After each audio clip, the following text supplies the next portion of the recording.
Crisis talks, a resignation and warnings at the BBC. Action on the offensive phone calls affair. Jonathon Ross is told he's off air for 12 weeks and he'll lose more than £1 million in pay. I have to say, I think he and everyone else should regard this as a final warning. The Viewers Watchdog says it's dismayed and orders the BBC's Director General to raise standards. And the head of Radio 2, home to Russell Brand and Jonathon Ross, resigns. We'll be asking whether the BBC has done enough to draw a line under the affair. Also tonight. A humanitarian crisis in the making in eastern Congo. British aid agencies pull out some of their staff. I'll be reporting live from the border area on the humanitarian crisis that has engulfed eastern Congo and is threatening the stability of the region. The shooting of an innocent Brazilian. Eyewitnesses speak for the first time. They say there was no police warning. And a little help from an old hand. Bill Clinton makes his first appearance at a Barack Obama rally. Here in the east, the people of Colchester welcome home the Paras and remember those that were killed in Afghanistan. And the victim of this plane crash is identified as a local media executive.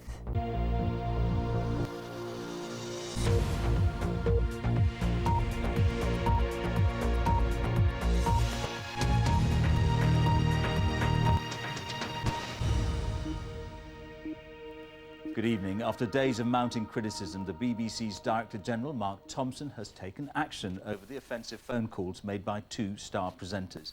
Jonathon Ross has been told he'll be taken off air till next year, and he'll also lose more than £1 million in pay.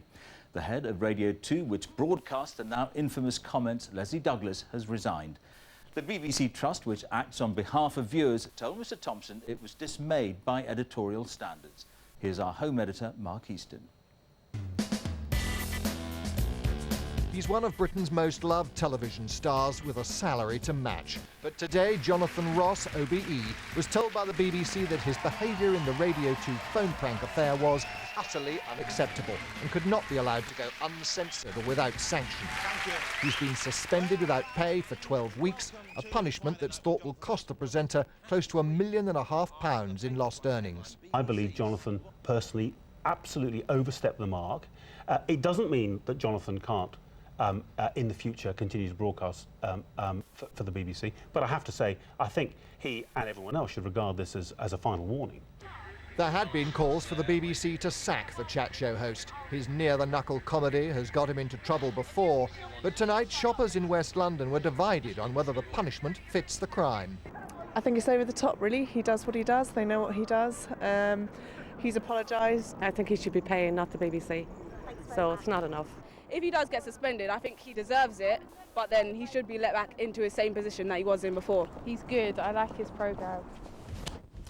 This is where Jonathon Ross would have been recording his chat show, but the set has gone and the run, scheduled up to Christmas, has been cancelled with no news of when or whether it'll return.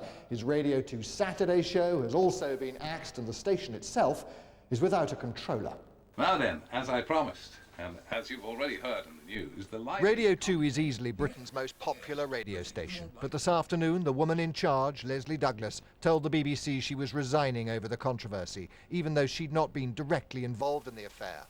One of the presenters she recruited was close to tears after the news. Everybody's a bit down because we all love Leslie so much, honestly. She's a great boss, you know. She's a great boss. And if the chain of command dictated that she's got to go, then and she decided that was the case, then, which she obviously has, then we can't change that. But honestly, she was a great boss. After all, and a very warm welcome to the JY Prog. In its 40-year history, Radio 2 has been reinvented several times. During the 70s and 80s, it won a reputation for easy listening, a cardigan and slippers station.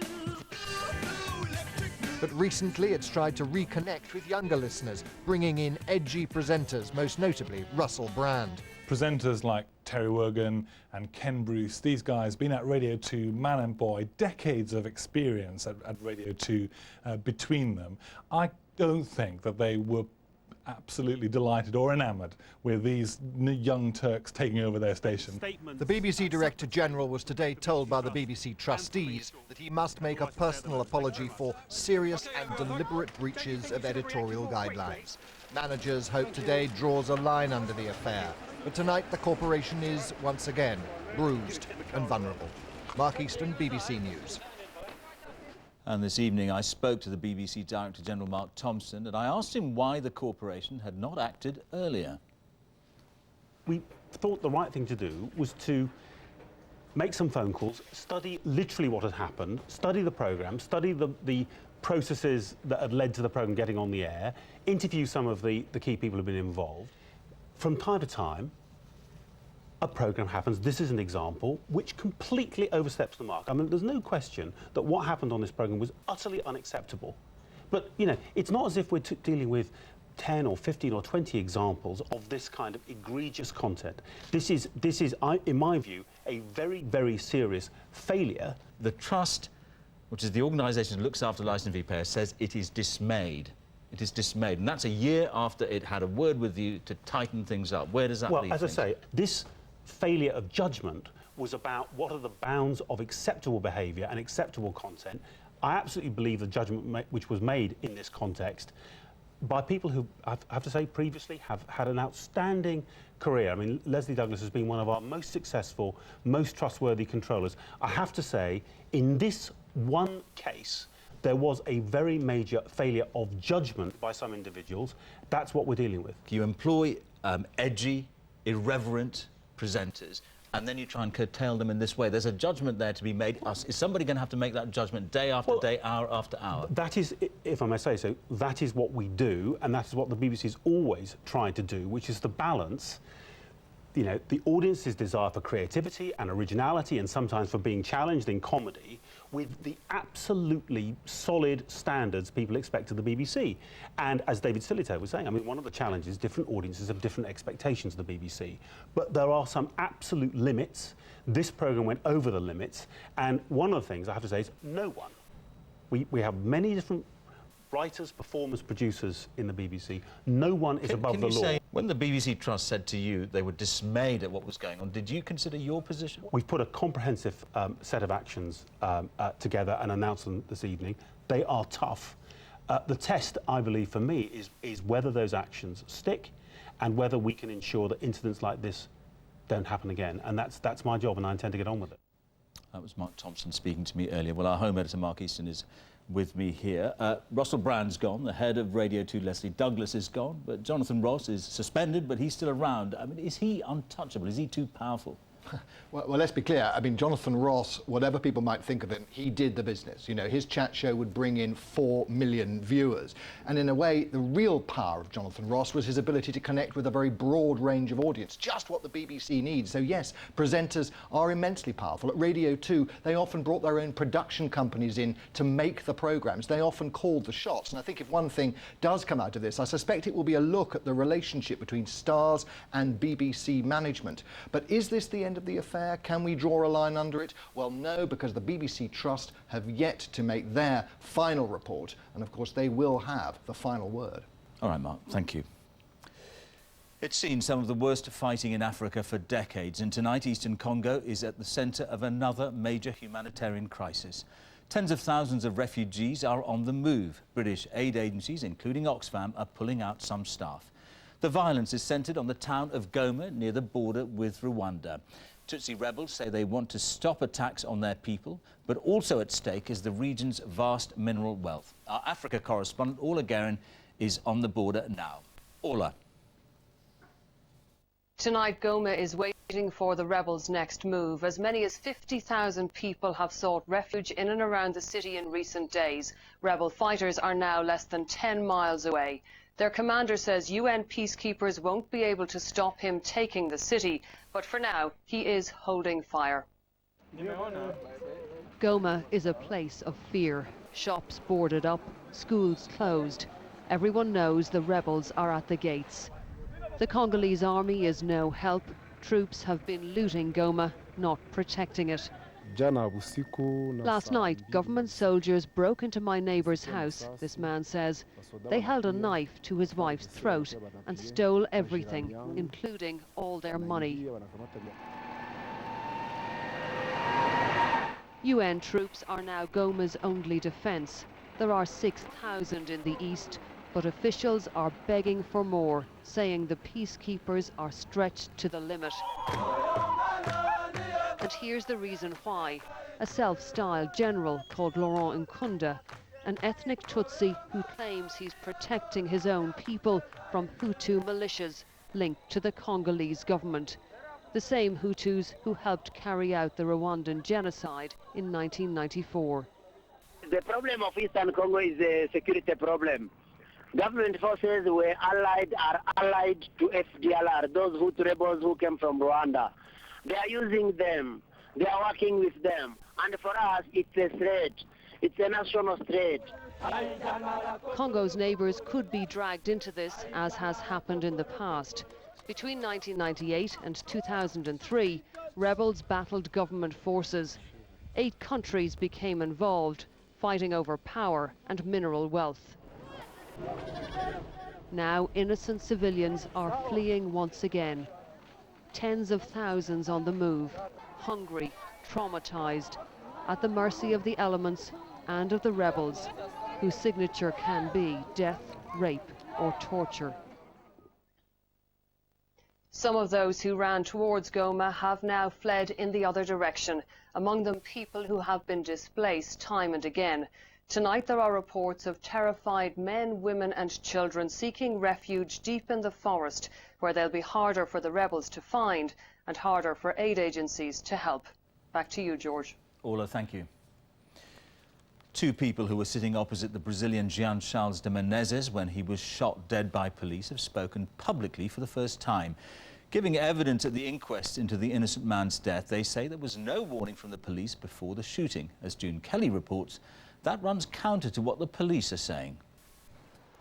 Ralph Livick in the front here witnessed the shooting of Jean Charles de Menezes. So did his girlfriend Rachel Wilson. They were so close that she was left covered in blood. Jean Charles de Menezes on his way down to the underground on that morning 3 years ago.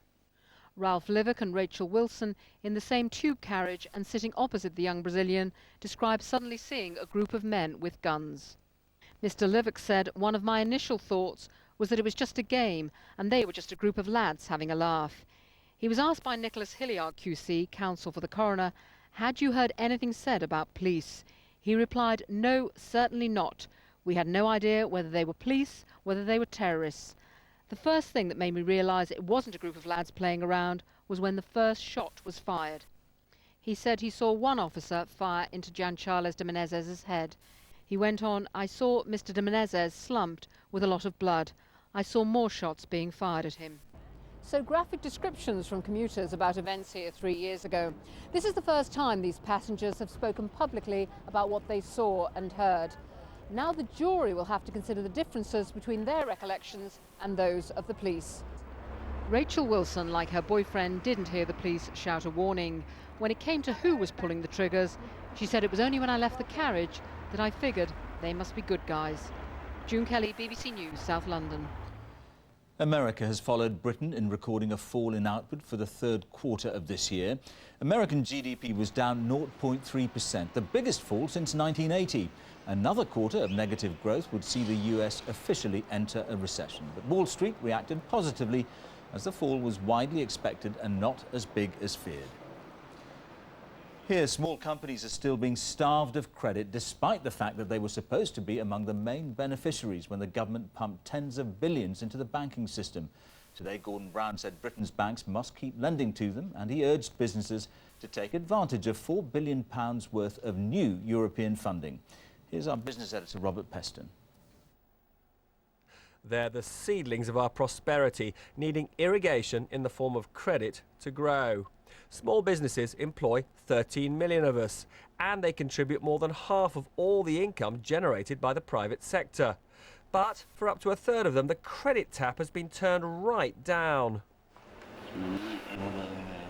Tom Phelan, who owns a printing business, found out just how harsh the banks can be after he lost an order this summer. Since then, our bank has cut our overdraft altogether, and we're not allowed to trade on overdraft at all. We have noticed it very tough and had no cooperation from the bank at all. The Chancellor says he feels the entrepreneurs' pain and he wants our banks to channel to them £4 billion from the public sector European Investment Bank. The banks have as much interest as small businesses as the rest of us of ensuring that we help small companies get through this difficult period. It's very easy in the good times to go around encouraging people to sign up with you as a bank. But remember, in the difficult times, small businesses need help as well. But the European Investment Bank probably can't turn on the credit tap enough. As we career into a recession, there are powerful reasons why our banks have become much more cautious about lending. The banks need to be reassured that when they lend money, the business that they lend money to will be prepared to withstand the weakening economy that we find ourselves in. The lending drought has another slightly paradoxical cause, stemming from how the government rescued our banking system from meltdown. That involved taxpayers supporting our banks to the tune of £800 billion, a colossal sum equivalent to around 60% of our entire national economic output, our GDP. Now, over the coming years, those loans from taxpayers have to be repaid. So what's the easiest way for any bank to pay off debts? Well, it can get the money back that it's lent to the likes of you and me, and it can provide fewer new loans. So the very measures taken by the government to save the banks have the perverse effect of keeping the credit flow at a trickle, just when many would say the tap needs to be opened to full. Robert Peston, BBC News.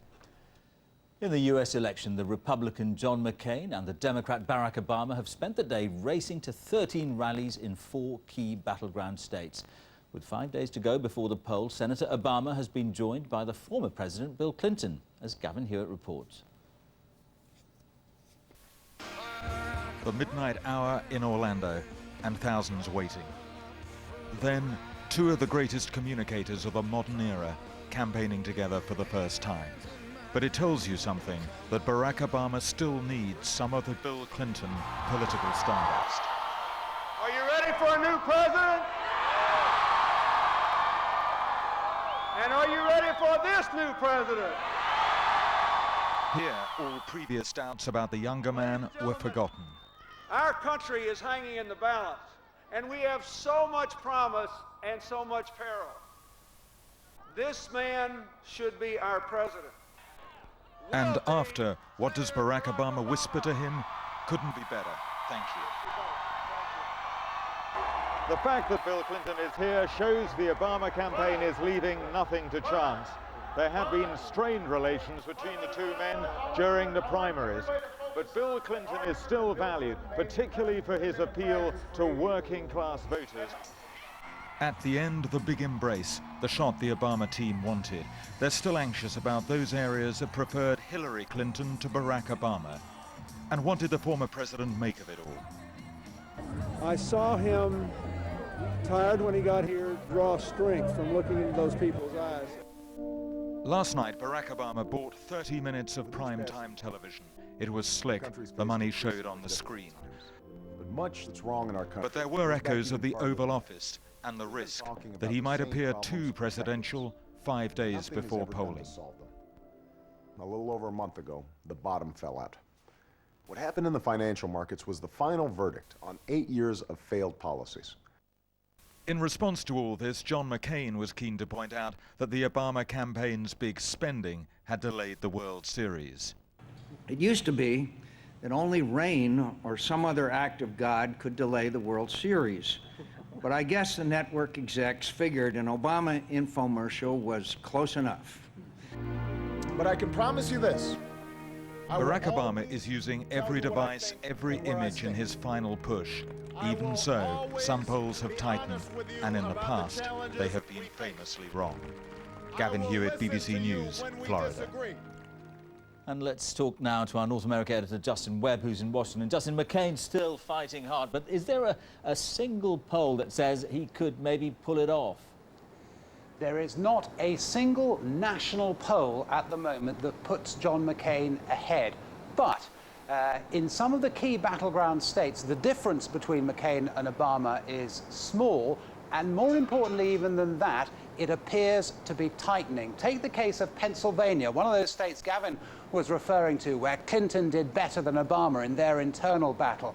In Pennsylvania, Obama was ahead by 10 points or more. In mid-September was the last time that he was down to single digits. He is back, according to the latest poll, down to single digits. That is why the McCain people think it could still come off for them on Tuesday.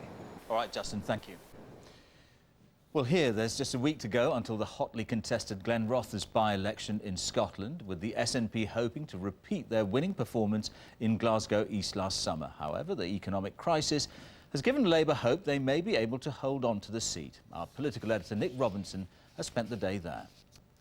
The last ever duel in Scotland was fought here just over 180 years ago. An angry businessman shot his banker in the aftermath of a financial crisis. Today in Glenrothes, we're seeing a political duel over who can best stand up for this country. This is Alex Salmond of the Scottish National Party. Alex Salmond sells himself as the Prime Minister in waiting of an independent Scotland. But the near collapse of the country's two big banks has raised real doubts about whether Scotland could survive on its own. Send a message in no unmistakable terms to Westminster. We've got prescription charges going down. That was good, I know. You know, we've made a difference there. Yes. Salmond's pitch in this by-election is that his government is helping to cut people's bills. As for the financial crisis, well, that's London's fault. Certainly what's happened to our financial sector and to the wider economy has got nothing to do with an independent Scotland. I mean, but the people who are in control use it as an argument against independence. A ludicrous that seems to be argument. working. Well, we'll see if it's working next week. Gordon Brown used to say that Prime Ministers don't do by-elections. He is, though, about to make his third visit, and his wife's popped in regularly from their house down the road. You were talking earlier. The candidate who's desperately trying to hang on to this once safe Labour seat is the head of Brown's old school. So these are things that have helped persuade you to stay with Labour? Oh, yes. Okay. What certainly comes across is the confidence in Gordon Brown in dealing with the most recent volatility in the economic markets. His roots are in Fife, and they have a great confidence in him. Though this factory has a full order book, they fear that the banks could cut their credit and thus cut the jobs here. So who'll protect them best? I've gone for Alec. Because? I just feel he's done quite well in Scotland. Gordon's actually got more experience on the economy. Personally, I think he'll get us out of this hole. The by-election in Glenrothes looks like a two-party race. Not, of course, that you'd expect the other parties to agree. In any election for Westminster, whether in Scotland or elsewhere, we have to consider who is going to be the next government of this country, who is likely to be the next Prime Minister. That's a real duel that matters to voters. Well, we have an invidious choice for people. We have a Labour government in London that didn't anticipate these economic problems and has still been slow in catching up with economic events, and a SNP government in Alex Salmond who is a blame everyone, do nothing politician. What a difference an economic crisis can make. Just a few weeks ago, Labour feared that Gordon Brown would be fatally wounded in the political duel being fought here. Now they're daring to hope that it's Alex Salmond who'll walk away wounded. Nick Robinson, BBC News, Glenrothes. There are 8 candidates standing in the Glenrothes by-election. This is a full list, and you can find more information on the BBC website. The by-election takes place on the 6th of November. Parts of Devon have been hit by flash flooding caused by heavy rain and hail. What's being described as a freak storm hit the town of Ottery St Mary, where hail in the early hours of this morning left people and cars stranded. Several homes were evacuated because of flooding, which reached up to 4 feet in places. England's cricketers are in the West Indies preparing for a $1 million a man match which takes place on Saturday. But both the standard of the playing facilities and the behaviour of the organiser, Sir Alan Stanford, are being called into question. Our sports editor Mihir Bose reports from Antigua. Even as a location for a schools match, this may have raised a few eyebrows. As a preparation for an event in 2 days' time, where every England player could go home with $1 million, this was hardly the setting the England team would have chosen. Whatever happens in Saturday's match, this week will not have worked out as England would have wished. Nothing here has lived up to the hype surrounding the $1 million match. This jaunt to the Caribbean is not the bright new future for either England or the West Indies. The players may make money, but there is no getting away from the embarrassment this has caused English cricket. English cricket values history and tradition and sees no need to change. But with Indians taking over the game, it needed to find its own resources, shed its fuddy-duddy image and tap into the 2020 revolution. So when the American billionaire Sir Alan Stanford came calling with a bag full of dollars, the England and Wales Cricket Board could not resist. The circus in Antigua has horrified cricket's traditionalists who insist things will have to change before the series comes to Lord's next year. If we feel that the game is being tarnished, then we would take very strong action, and hopefully it wouldn't come to saying, no, we're not going to have this series here. But of course, if we're not frightened to make a tough decision if that would be it. Sir Alan Stanford wants to promote the Stanford brand, and to an extent he has achieved that. But he could have damaged it by being caught on camera flirting with the wives and girlfriends of the England players. I like to say it's like cricket, a birthday party, and New Year's Eve all wrapped up in one. We come to play cricket, that's what we try to have here. Now, in terms of the wives and girlfriends, which I didn't even know what that WAG term meant until 2 days ago, I had no knowledge whatsoever that these young ladies were in fact in any way connected with the English cricket team. Stanford brought the England team to his playground, but for all the money on offer, they have not been comfortable with the atmosphere or the facilities. This week has not felt like cricket, and it may end up damaging the English game. Mihir Bose, BBC News, Antigua. And there's more on the BBC News channel, but now we can join our news teams where you are. Good night.